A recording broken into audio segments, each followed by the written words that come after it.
اولین چیزی که در ذهن هر کس خطور کرد دو بنده بود. دختران دو بنده بپوشن اصلا مگه میشه؟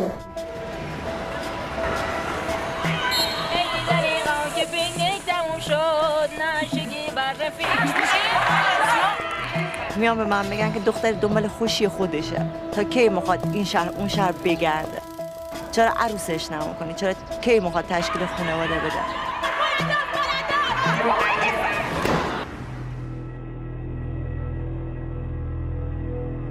خاطر محدودیت قانونی نیست، خیلی از قوانین غلط اصلاح میشه. واقعا خیلی دردناک بود که داشتم توی 24 سالگی چیزی که میتونستم تو بچگی داشته باشم و اولین بار میدیدم و خیلی سخت بود. همه با هم یا همه تنها